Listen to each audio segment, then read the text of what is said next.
வணக்கம்பா. இன்னைக்கு அவியல் வைக்கிறது எப்படின்னு பார்ப்போம். வீட்டில் உள்ள இருக்கிற காயெல்லாம் போட்டு ஒரு நாள் கூட்டு வைக்கிறது. இந்த காயில் எல்லா காயும் போடலாம். அதுக்குன்னு எடுத்து வச்சுருக்கேன். கத்திரிக்காய், முருங்கைக்காய், வாழைக்காய், சீனரிக்காய், அதான் கொத்தவரங்காய், கேரட்டு, பீன்ஸு, வெள்ளரிக்காய் போட்டால் இன்னும் சூப்பராக இருக்கும். வெள்ளரிக்காய் இங்கே கிடைக்காதனால சவு கட் பண்ணியிருக்கேன். சேனக்கிழங்கு, இன்னும் நம்ம வீட்டில் எதெல்லாம் மிச்சம் இருக்கோ அந்த காய்கறி எல்லாமே சேர்க்கலாம். இதெல்லாம் இயலுக்குன்னு வாங்கல, வீட்டில் யூஸ் பண்ணுற காயில் டெய்லியும் செலவு பண்ணும்போது கொஞ்சம் கொஞ்சம் எடுத்து வைக்கிறது. அடுப்பில் ஒன்றும் வைக்கல, ஒன்றும் ஊற்றலை. அதில் ஃபஸ்ட்டு நம்ம காய் வேகணும். நல்லா திக்காக இருக்க காயை அது போட்டுடலாம். கொஞ்சம் வெந்து வரும். வேக கொஞ்சம் லேட் ஆகும்ல.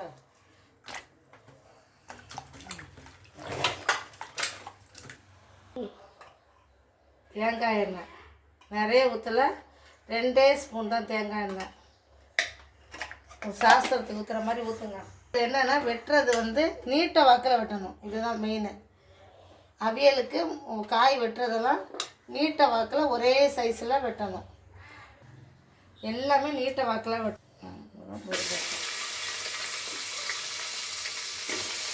தாளிக்கெல்லாம் கருவேப்பிலை ஒன்றும் போடுங்க. காய் தான் வெறுமையாக போடுது. முருங்கைக்காய். அடுப்பு ஸ்லோவில் இருக்குது. ஸ்லோவில் வச்சுட்டு சும்மா ஒரு பேருக்கு வச்சுங்க எடுத்து போடுறோம். இது சேனக்கிழங்கு எல்லாம் ஒரு அளவாக தான் போடணும். எல்லாம் கொஞ்சம் கையில் இருக்கிற மிச்சம் மீதி எல்லாம் போடுங்க. நம்ம வீட்டுக்கு தேவையானது. கேரட்டு,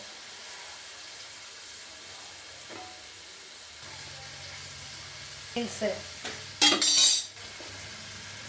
இது கொத்தவரங்காய். கொத்தவரங்காய் நல்லா சூப்பராக இருக்கும். கொத்தவரங்காய் கட்டாயமாக சேருங்க, நல்லா ருசியாக இருக்கும். வாழைக்காய், கத்திரிக்காய் பார்க்கவே பாருங்க அழகாக இருக்குது. வாழைக்காய், கொத்தவரங்காய் எல்லாம் சேர்த்துருக்கேன். வாய்வு சில பேர் நான் நிறைய இடத்துல பேசும்போது பார்த்துருக்கேன். வாயுக்காய், வாழைக்காய் வாய்வு, கொத்தவரங்காய் வாயுன்னு சொல்லுவாங்க. அப்படியெல்லாம் ஒன்றும் இல்லை. இது மல்டி, அதனால் ஒன்றும் செய்யாது. பிள்ளைங்களுக்கெல்லாம் கொடுங்க.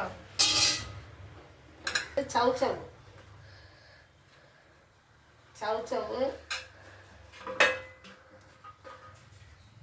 வேறு ஒன்றுமே தெரியல. லைட்டாக எண்ணெய் ஊற்றி அடுப்பை தாத்து வச்சுட்டு எல்லா காயும் கழுவி போட்டாச்சு. இதில் போடாத காய் மாங்காய் மட்டும்தான். இதை நீட்டை வாக்கில் வெட்டி வச்சுருக்கேன். இது கடைசியாக போடணும். இது போட்டுட்டு இதில் மெயினாக சேர்க்க வேண்டியது இப்போ 2 மஞ்சத்தூள். காய் வேக வைக்கிறதுக்கு 2 மஞ்சத்தூளும் உப்பு. முன்னாடியே போட்டால் வேகும். அதெல்லாம் யோசனையே இல்லை, நல்லா வேகும். உப்பெல்லாம் இறங்கி நல்லா வேகும். ஒரு சொட்டு தண்ணி, மஞ்சத்தூள் உப்பையும் போட்டு நல்லா 1 டம்ளர் தண்ணி ஊற்றிருக்கேன். இப்போ காயெல்லாம் அது பார்க்கவே எவ்வளோ இதாக இருக்குது. எல்லாம் சூப்பராக இருக்கும். வச்சு கொடுங்க, பிள்ளைங்க சாப்பிடுவாங்க, விரும்பி சாப்பிடுவாங்க. அடிக்கடி இப்படி திறந்து கிண்டி விடணும். அப்படியே மூடி வச்சுட்டு அங்கே போய் நின்று ஃபோனை பார்த்துட்டு இருக்காதீங்க, அடி பிடிச்சிடும்.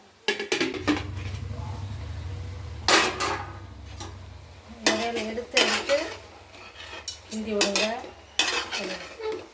இல்லை மூடி வச்சு இந்த 1 டம்ளர் தண்ணி ஊற்றினோமா அதில் காய் நல்லா வெந்திருக்கும். தண்ணியெல்லாம் அதிகம் சேர்க்கக்கூடாது. சேனக்கிழங்கு வெந்திருக்கான்னு பாருங்கள். வெந்திருந்தாலே இந்த சேனக்கிழங்கு பதம் வந்துடுச்சு. சேனக்கிழங்கு இந்த மாதிரி நேரத்தில் நம்ம மாங்காய் போடாமல் இருந்தோம் பார்த்திங்களா, அந்த மாங்காவை லைட்டாக மாங்காய் போட்டு ஒரு 3 முடிவுக்கு ஒரு கிண்டு கிண்டணும். இதில் என்னென்னா எப்போவுமே ரொம்ப ஹையாக வைக்கக்கூடாது, ஸ்லோவாக வைக்கக்கூடாது, மீடியமாக வச்சுருக்கணும் தீ. அப்போ தான் நல்லாயிருக்கும். இந்த நேரம் நம்ம அரைப்பு அரைச்சிட்டு வந்துடலாம். அரைப்புக்கு தேவையான பொருள். அவியல் அரைப்புக்கு தேங்காய், 4 பச்சை மிளகாய், ஜீரகம். காய்கறியை பொறுத்து பச்சை மிளகோட அளவு வரும். காய் கூட அளவு கூடணும். இந்த காய்க்கு 4 பச்சை மிளகாய், ஜீரகம், இவ்வளோ தான் அரைப்புக்கு தேவையான ஜாமான். மாதிரி அரைக்கக்கூடாது, ரொம்ப நைஸாக அரைக்கக்கூடாது. ஒரு பிறுன்னு அரைச்சி வைக்கணும். அவியலுக்கு காய் வேகிறதும் காய் வெட்டுறதும் அரைப்பும் தான் முக்கியம். மாங்காய் போட்டு ஒரு ஒரு சுற்று அரைப்பு அரைச்சிட்டு வந்தோன்னு எடுத்து பாருங்கள். முருங்கைக்காய் வெந்திருக்கான்னு பார்க்கணும். மெயினாக சேனக்கிழங்கு பார்க்கணும், முருங்கை பார்க்கணும், பாக்கி எல்லாம் வெந்துடும். குழம்பு அந்த ஸ்டேஜில் நம்ம அரைப்பை ஊற்றணும். அரைச்சிட்டு வந்தோம்ல அந்த அரைப்பை ஊற்றணும். நிறைய தண்ணி சேர்க்கக்கூடாது. அவியலுக்கு குழம்பு மாதிரி சேர்க்கப்படாதும் பதமாக இருக்கணும்.